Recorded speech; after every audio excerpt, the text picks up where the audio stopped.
तुम्हारा अन्नदाता, पग पग पर है संग तुम्हारे अन्नदाता। लहू किसानों का बन के पसीना सींचता है धरती का सीना। मेहनत का तेरी हक दिलवाने, नई तकनीक नई खोज बताने। पशुधन को गुणवान बनाना, पौध सुरक्षा को सिखलाना, खेती के सब गुर समझाने, भारत का सरताज बनाने। आठों पहर है संग तुम्हारे अन्नदाता, अन्नदाता। नमस्कार, मैं श्वेता भट्टाचार्य आप सभी दर्शकों का अन्नदाता कार्यक्रम में स्वागत करती हूं। हर रोज की तरह कार्यक्रम में हम लेकर आते हैं खेतीबाड़ी से जुड़ी हुई बहुत सी लाभकारी जानकारियां। तो चलिए सबसे पहले देखते हैं क्या है विशेष आपके लिए आज के कार्यक्रम में। दाने की ज्यादा पैदावार के लिए मेथी की वैज्ञानिक तकनीक से बुआई। गोभी वर्गीय फसलों को हानि पहुंचाने वाले कीटों के नियंत्रण पर जानकारी। अमरूद के अधिक घनत्व वाले बागों के महत्व और प्रबंधन पर जानकारी।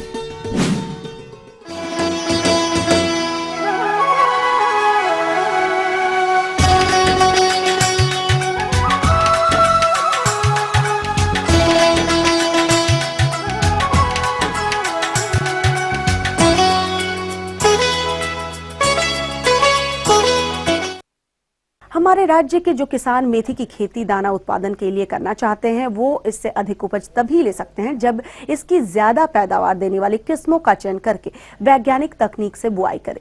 तो मेथी की उन्नत किस्म और बुआई विधि की विस्तार से जानकारी दे रहे हैं कृषि महाविद्यालय ग्वालियर के वैज्ञानिक डॉक्टर लाल सिंह। मैं आज आपको मेथी की उन्नत उत्पादन तकनीकी के बारे में जानकारी दे रहा हूँ। सबसे अगर बात आती है इसमें मिट्टी हमें कैसी चाहिए मेथी उगाने के लिए। जो बलुई दोमट मिट्टी है वो अच्छी मानी जाती है मेथी खेती के लिए। इसके अलावा इसमें अच्छा जल निकास हो और उसका जो पीएच मान है 6 से 7 के बीच हो, वो मिट्टी मेथी की फसल के लिए उपयुक्त मानी जाती है। भूमि की तैयारी किस प्रकार से हम करते हैं मेथी के लिए, इसके लिए हमें ध्यान रखना है कि सबसे गर्मियों में एक गहरी जुताई करें, इसके बाद में 2 से 3 जुताई हल्की जुताई करें, इसके बाद में उसके पूर्ण रूप से अच्छी सी क्यारियाँ बनाएं। किसान भाइयों, मेथी की फसल में यदि उर्वरक प्रबंधन की बात करें तो इसमें 40 किलोग्राम नत्रजन तथा 40 किलोग्राम फास्फोरस प्रति हेक्टेयर की आवश्यकता होती है, जिसमें से फास्फोरस की पूरी मात्रा तथा नत्रजन की आधी मात्रा का उपयोग खेत की तैयारी के समय आधार खाद के रूप में प्रयोग किया जाता है तथा शेष बची हुई नत्रजन की आधी मात्रा का उपयोग मेथी में प्रथम सिंचाई के बाद उपरिवेशन के रूप में प्रयोग करना चाहिए। तैयारी करने के बाद में सबसे बात आती है अपनी कौन कौन सी उसी उन्नत किस्में ली जाए। तो मेथी के लिए वैसे तो बहुत सारी उन्नत किस्में हैं, चूँकि सबसे जो महत्वपूर्ण किस्में हैं वो एक तो RMT बने हैं, पूसा अर्ली बंचिंग है जो अपने IRI दिल्ली से निकली हुई है, बहुत अच्छी उन्नत किस्म है। इसके अलावा मेथी नंबर 47 है और इसके अलावा कसूरी मेथी भी है। तो इस प्रकार से उन्नत किस्में को अगर उपयोग करें तो मेथी की जो उत्पादन है बहुत अच्छे से अपन प्राप्त कर सकते हैं। अब अपन को बात आती है कि मेथी की बुवाई किस प्रकार से करें। सबसे पहले तो यदि 1 हेक्टेयर में जो मेथी का बीज लगता है तो वो 20 से 25 किलोग्राम प्रति हेक्टेयर बीज की आवश्यकता पड़ती है। बीज बोने से पहले बीज का उपचार बहुत ज़रूरी है। तो बीज उपचार करने के लिए फफूंदनाशक मैनकोजेब या कार्बनडाजिम इसकी 2 ग्राम प्रति किलोग्राम की मात्रा की दर से इसका उपयोग करें। इसके बाद में अपन जो अब राइजोबियम मेलिलोटाई कल्चर आता है जो वातावरण की नाइट्रोजन को अपन को मिट्टी में वो उपलब्ध कराता है फसल को, तो इसका भी उपयोग 15 से 20 ग्राम प्रति केजी के हिसाब से इसका उपयोग हम बीज उपचार में कर सकते हैं। उसके बाद में उसकी जब बुवाई करते हैं तो पंक्ति से पंक्ति जो दूरी है उसकी अपन को 25 से 30 सेंटीमीटर की दूरी रखें। पौधे से पौधे की दूरी 5 से 7.5 सेंटीमीटर, इस प्रकार से हम लोग बुवाई करते हैं। इसके बाद में इसमें समस्या आती है खरपतवारों की। चूँकि जो खरपतवार की समस्या बहुत ज़्यादा आती है, तो इनको नियंत्रण के लिए हम लोग 2 से 3 गुड़ाई हाथ से निंदाई गुड़ाई भी कर सकते हैं। इसके अलावा बहुत सारे खरपतवार नाशक दवाई भी आती हैं, तो उसका भी उपयोग, जैसे पेंडिमेथलिन है, बुवाई से पूर्व है, तो उसका भी उपयोग हम लोग आसानी से कर सकते हैं। यदि मेथी की फसल में सिंचाई प्रबंधन की बात करें तो इसमें बुवाई के तुरंत बाद एक सिंचाई करना आवश्यक होता है। उसके बाद फसल में 15 से 20 दिन के अंतराल पर सिंचाई करते रहना चाहिए। खेत में सिंचाई करते समय जल भराव नहीं होना चाहिए, अन्यथा फसल के सड़ने की संभावना रहती है। और इसके अलावा जो इसमें बहुत सारे कीट और व्याधियाँ का भी काफ़ी आक्रमण होता है। तो मुख्य रूप से इसमें जो लगने वाले रोग हैं, तो एक तो पाउडरी मिल्ड्यू है, जिसमें ऊपर पत्तियों पे, तनों पे सफ़ेद सफ़ेद पाउडर से छा जाता है। इसके नियंत्रण के लिए 0.2% सल्फेक्स पाउडर का भी स्प्रे अपन छिड़काव के रूप में कर सकते हैं। इसके अलावा 2-3 कीट भी इसमें लगते हैं, जैसे एक एफिड जो माहू है, वो अपने जो हरी पत्तियां रहती हैं तो उसका भी रस चूसती रहती हैं। इस प्रकार से पत्तियों का रंग पीला पड़ने लगता है या कहीं अलग अलग टाइप का हो जाता है। इसके नियंत्रण के लिए जो रस चूसक कीटनाशक दवाई हैं, जैसे इमिडाक्लोप्रिड है, डाइमेथोड है, इसका भी स्प्रे हम 2 ml प्रति लीटर की दर से हम स्प्रे कर सकते हैं। इसके अलावा एक कीट और लगता है, जैसे अपना इल्ली, पत्ती खाने वाली इल्ली, जिसका जो अपनी पत्तियों को, तनों को भी, मुलायम पत्तियों को खा जाती है, तो इस प्रकार से भी उत्पादन काफ़ी कम हो जाता है। तो इसके नियंत्रण के लिए हमें प्रोपेनोफास या टाजोफास 40 cc उसका भी अपन 2 ml प्रति लीटर की दर से हम स्प्रे करके इन बीमारियों और कीड़ों से निजात पा सकते हैं। इस प्रकार से हम लोग बीमारी की सुरक्षा कर सकते हैं। इस प्रकार से किसान भाई यदि मेथी की उन्नत खेती करते हैं तो अधिक से अधिक उत्पादन के साथ साथ अधिक से अधिक लाभ, आर्थिक लाभ प्राप्त कर सकते हैं। ये थी कुछ उपयोगी जानकारी। अब लेते हैं एक छोटा सा ब्रेक, जल्द लौटेंगे और कार्यक्रम में आगे है महत्वपूर्ण जानकारियां। बने रहिए हमारे साथ।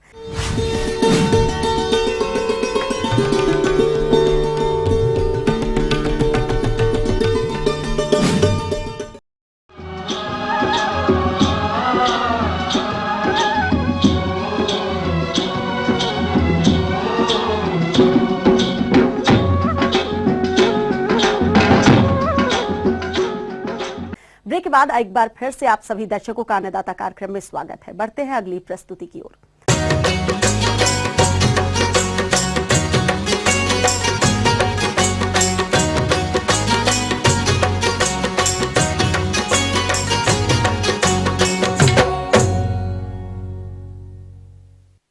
प्रदेश के जो किसान गोभी वर्गीय फसलों की खेती कर रहे हैं, वो उनसे अधिक उपज तभी ले सकते हैं जब वो फसल को हानि पहुंचाने वाले कीट व्याधियों का समय रहते नियंत्रण करें।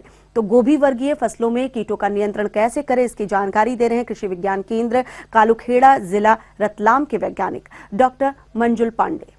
किसान भाइयों, जो फूल गोभी हो, गांठ गोभी हो, आपकी बंद गोभी हो, ब्रोकलाई हो, ये सब इनका जो समूह है, जो वर्ग है, वो कोल ग्रुप में आता है। तो जो भी बीमारियां या कीट लगते हैं, आपके गांठ गोभी हो, चाहे बंद गोभी हो, चाहे फूल गोभी हो, जो आजकल ब्रोकलाई चल रहा है, जिसका प्राइस आपको अधिक से अधिक मिलता है, उस पर भी वही सब सेम कीट आते हैं। तो जो आज समय चर्चा हो रही है कि कीट बहुत आ रहे हैं फूल गोभी पे, तो सबसे पहले जो कोल ग्रुप में सबसे इंपॉर्टेंट जो कीट आता है वो डायमंड मॉथ आता है।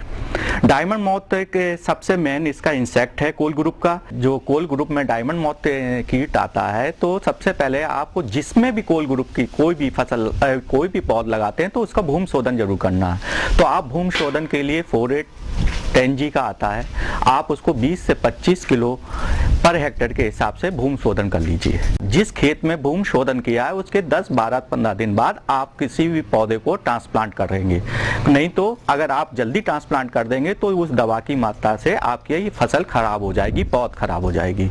अब अगर भूमि शोधन करने के बाद भी पौधे ट्रांसप्लांट आपने किए हैं, फिर भी इंसेक्ट पेस्ट आ रहे हैं, तो उसके लिए खड़ी फसल पे आप जैसे ट्रांसप्लांट करते हैं तो आधा ग्राम 4-8 10G प्रति पौधे के किनारे किनारे डाल दीजिए, जिससे कि अगर इंसेक्ट का भूमि शोधन ठीक से ना हो पाया हो तो पौधे को इंसेक्ट अगर आता है तो वो उसको खराब ना कर पाए, वो नुकसान ना कर पाए। तो इसलिए जब पौधों को ट्रांसप्लांट कर दें और जब आप सिंचाई लगाने जा रहे हो या पानी लगा रहे हो, उससे पहले 10G फोरेट का आप आधा ग्राम प्रति पौधे के आसपास जरूर डालें। फिर इसके बाद अगर खड़ी फसल में फिर भी इंसेक्ट पेस्ट आ रहे हो तो इसके लिए एक आता क्विनाल फास्ट 2 ग्राम प्रति लीटर पानी के साथ इसका छिड़काव आप कर सकते हैं, जिससे जो भी कोल ग्रुप में इंसेक्ट और पेस्ट आते हैं वो इससे नियंत्रित हो जाएंगे। अगर इंसेक्ट पेस्ट की संख्या बढ़ती है तो आप इसको 10 से 15 दिन के रेगुलर इंटरवल पर इसका छिड़काव कर सकते हैं। तो इसलिए कोल ग्रुप की जो भी बंद गोभी है उसका जो प्राइस है वो आपको अच्छा मिल जाएगा। इसके साथ साथ किसान भाइयों और मैं ये बताना चाहता हूँ कि कोल ग्रुप में रोग बहुत आते हैं, जैसे अल्टरनेरिया, लीफ स्पॉट बहुत आता है। दूसरा जो आपका बंद गोभी है उसमें क्लब रोट आता है। इसी के साथ साथ ब्लैक लेग डिजीज आती है। इस तरह से कोल ग्रुप के जो बंद गोभी, फूल गोभी है, इन पे रोग भी बहुत आते हैं। तो आप एक दवा मैं आपको बता रहा हूँ, आप उसका भी रेगुलर एक समय निश्चित पर आप उसका छिड़काव करते हैं रहे। एक दवा मार्केट में आती है कार्बाबेंडाजिम 12%, मैनकोजेब 63% का, दोनों के जो उत्पाद है वो मार्केट में उपलब्ध है। इन दोनों के साथ जो भी मार्केट में उत्पाद है उपलब्ध है तो आप उसका उत्पाद को लेकर आप 2 ग्राम प्रति लीटर पानी के हिसाब से आप उसका छिड़काव कर सकते हैं। किसान भाइयों, आप एक चीज और मैं बताना चाहता हूं, क्योंकि इंसेक्ट पेस्ट की जिला रतलाम में बहुत ज्यादा संख्या बढ़ जाती है, क्योंकि आप लोग जो छिड़काव करते हैं उसमें कई तरह के कीटनाशक दवाओं का आपस में मिश्रण कर लेते हैं। ये मैं आपसे सबसे कहना चाहता हूं कि बिना बताए, बिना पूछे किसी वैज्ञानिक सलाह से या किसी भी बिना परामर्श किए हुए किसी भी दवा को, किसी में भी दवाओं को मिलाकर छिड़काव मत करें, क्योंकि इससे कीट में रोग क्षमता बढ़ जाती है और उस दवा का प्रभाव कम हो जाता है। तो आप किसी भी दवा का आप छिड़काव करें उससे पहले वैज्ञानिक सलाह ले लें या अपने कृषि विभाग लोगों से बातचीत कर लें, तभी किसी दवा का आपस में मिश्रण करें। तो मैं किसान भाइयों से यही कहूंगा, जो मैंने दवाएं बताई हैं उनकी निर्धारित मात्रा का आप छिड़काव करें। इंसेक्ट पेस्ट और रोग से आपकी जो नुकसान होगा वो कम होगा और आपको अधिक से अधिक मुनाफा प्राप्त होगा।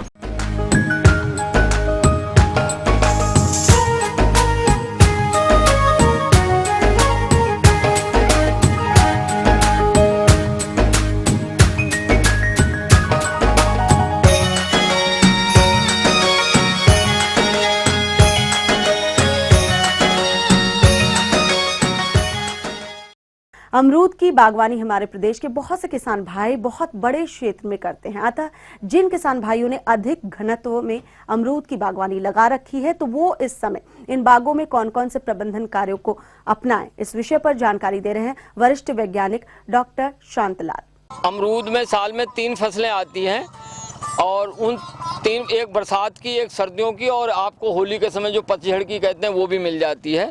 तो लगभग 8-10 महीने तक जो है आपको अमरूद का फल मिलता रहता है।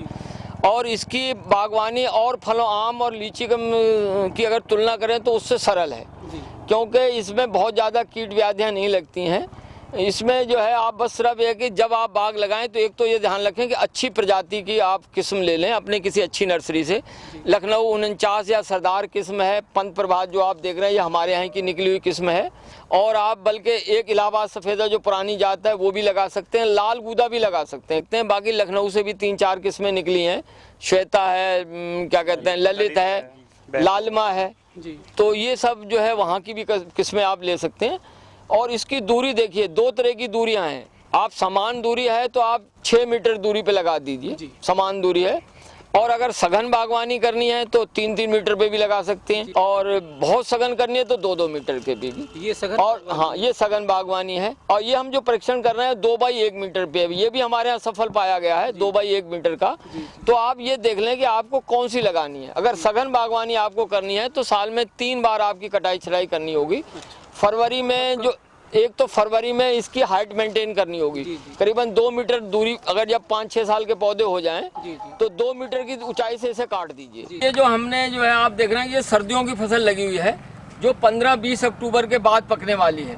तो ये फल सर्दियों के लायक ऐसे गए हैं, इसके लिए आपको बताना है कि हमने एक जो यहाँ पर एक जोड़ी पत्ती कृंतन विधि जो निकाली है, उस विधि के द्वारा हम जो इसे लाते हैं। ये जो आप सघन बागवानी देख रहे हैं, पहले इसमें मैं बता दूं आपको कि फरवरी के महीने में हमने इसको 2 मीटर हाइट पर इन सब पेड़ों को जो है काट दिया था।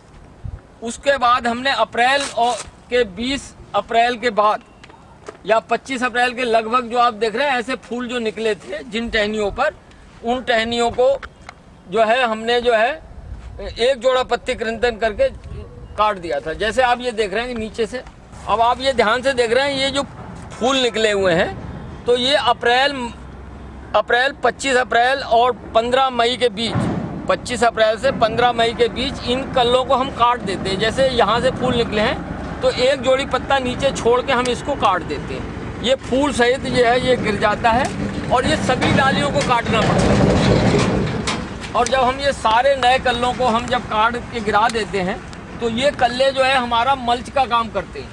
और इससे क्या होगा कि हमारे पानी की, पेड़ की आवश्यकता बहुत कम हो जाती है। और उसके बाद जो है हमने जैसे इसको अप्रैल आखिर या मई के उसमें काटा 15-20 मई तक, उसके बाद जून तक जो है 20 जून तक अगर वर्षा ऋतु नहीं होती है तो 20 जून के बाद एक जो है हमें इरिगेशन करना होता है, यानी एक पानी इस बाग में देना होता है अमरूद के लिए। और उसके बाद 75 ग्राम नाइट्रोजन, 65 ग्राम फास्फोरस और 50 ग्राम पोटास, ये प्रतिवर्ष 1 साल के पौधे का। और 6 साल का तक हम बढ़ाते हैं। 6 साल या उससे ज़्यादा वाले पौधे के लिए 450 ग्राम नाइट्रोजन, 400 ग्राम फास्फोरस और 300 ग्राम पोटास, ये मात्रा है। और FYM 10 किलो प्रति वर्ष प्रति पेड़ के हिसाब से करीबन 6 साल के पौधे के लिए 60 किलोग्राम FYM। जितनी अमरूद की आवश्यकता है उसकी आधी नाइट्रोजन, पूरी फास्फोरस और पूरी पोटास, वो पूरी मात्रा जो है इस पेड़ को दे दी जाती है। किसान भाइयों को एक चीज़ मैं और बताना चाहता हूँ, ये तो हमारी सघन बागवानी है, मगर आपके अमरूद के बाग हैं और चाहे कितनी भी दूरी पे लगे हैं, तो आपको एक चीज़ ये देखनी चाहिए कि अभी अक्टूबर का महीना है, तो आप जो है आधी नाइट्रोजन की मात्रा यानी 500, 450-500 ग्राम यूरिया एक पौधे को, अगर आप खुदाई करके एक पौधे को यूरिया अवश्य दीजिए, ताकि जो हमारी इसकी फसल लगी हुई है सर्दियों की, उसमें फलों को जो है उसमें जो है फलों का भार बढ़ सके या उनका साइज बढ़ सके। और दूसरा जो है अगर पानी नहीं बरसता है तो एक 15 से 20 दिन के अंतर से सर्दियों में पानी भी देते रहिए, क्योंकि जो हमारी शरद ऋतु की फसल लगी है उनके फलों की बढ़वार के लिए उन्हें पानी की भी आवश्यकता होती है। आगे और भी है कुछ रोचक जानकारियां, पर यहाँ पर रुकेंगे एक और कमर्शियल ब्रेक के लिए। जल्द हाजिर होते हैं।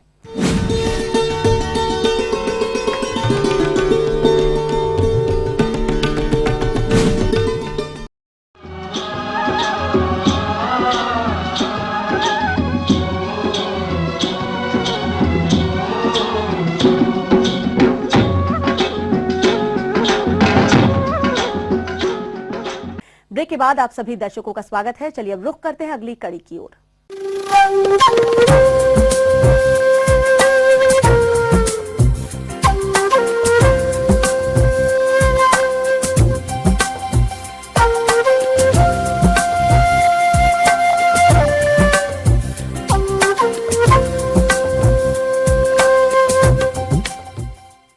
मौसम के अनुसार प्रबंधनों पर टिकी है आपकी खेती बाड़ी, इसलिए मौसम पूर्वानुमान और उस पर आधारित साप्ताहिक कृषि सलाह इस प्रकार है।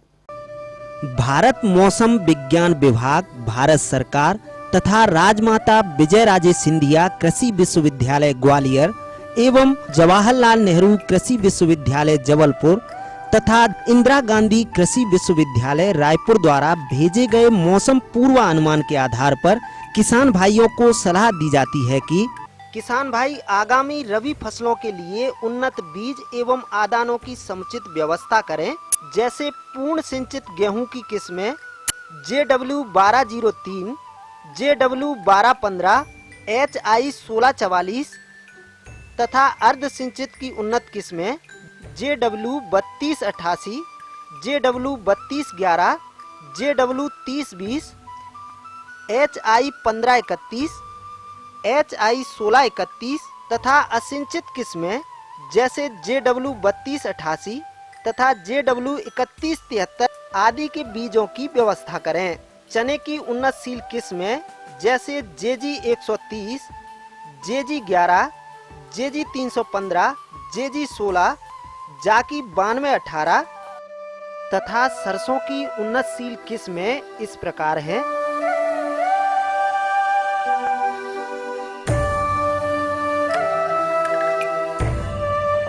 बरसीम की उन्नतशील किस्में इस प्रकार से हैं।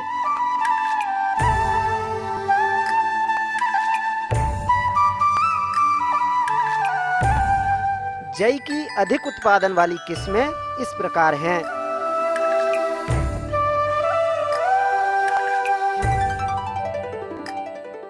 काबुली चना की उन्नतशील किस्में काक 2 तथा JG 1 आदि के बीजों की व्यवस्था करें तथा मसूर की उन्नतशील किस्में RVL 31, JL 2 आदि किस्मों का चयन करके बुवाई करें। टमाटर, मिर्च, बैगन, पत्ता गोभी एवं फूल गोभी आदि रबी मौसम सब्जियों की नर्सरी बनाकर पौध तैयार करें। आलू की खेती के लिए बुवाई प्रारंभ करें। लहसुन की खेती के लिए बीज की व्यवस्था करें एवं खेत की तैयारी कर बुवाई करें।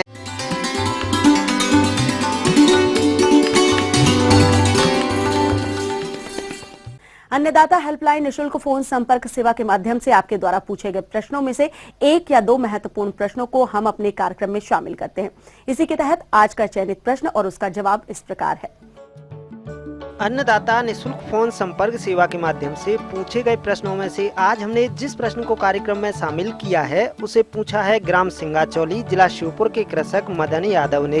यह भैंस की मुर्रा नस्ल के बारे में संपूर्ण जानकारी चाहते हैं, तो मदन यादव जी आपकी जानकारी हेतु प्रस्तुत है कार्यक्रम का यह अंश। अधिक से अधिक दुग्ध उत्पादन प्राप्त करने के लिए हमारे देश में उन्नत महिषवंशीय पशुओं की जो नस्लें हैं उनके बारे में जानकारी देने के लिए उपस्थित हूँ। भैंसों की जो प्रमुख नस्लें हैं उनमें जो प्रमुख नस्ल है वह है मुर्रा नस्ल। यह मुर्रा नस्ल की जो भैंस है यह हरियाणा राज्य के रोहतक, जिंद, हिसार आदि जिलों में पाई जाती है। वहाँ से हमारे पशुपालक भाई इस भैंस को ला करके इन मुर्रा भैंसों का लालन पालन अच्छी तरह से कर रहे हैं। इस मुर्रा भैंस की जो विशेषता होती है वह यह होती है, यह काले रंग की होती है। इसके जो सींग होते हैं घुमावदार होते हैं और अंदर की ओर मुड़े हुए होते हैं। इनकी शारीरिक जो वजन होता है वो 400 से 500 किलोग्राम के बीच में होता है। अयन पूर्णतः विकसित होते हैं, चारों थन समान होते हैं और इनका जो दुग्ध उत्पादन है वह 5 लीटर से 7.5 लीटर प्रतिदिन के हिसाब से आंका गया है। और यह भैंस की जो नस्ल है भारतवर्ष की सर्वोत्तम नस्ल मानी जाती है और इसे भारत का गौरव भी कहा जाता है भैंस के नस्लों के मामलों में। यही स्रोत हैं जिनसे हमारे पशुपालक भाई उन्नत नस्लों को प्राप्त कर सकते हैं।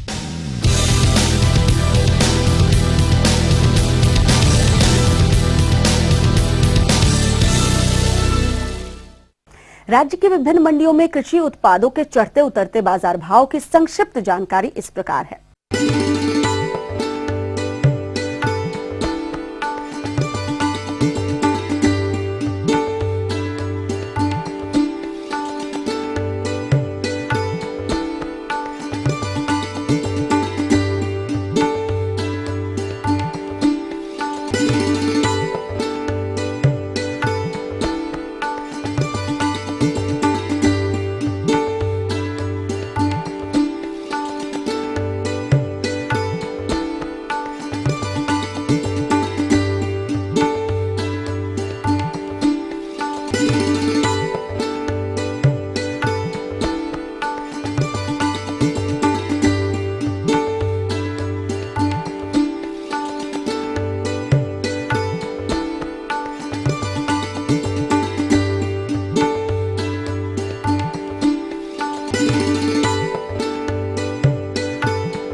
अब आइए देखते हैं कल दिखाए जाने वाले कार्यक्रम की मुख्य झलकियां।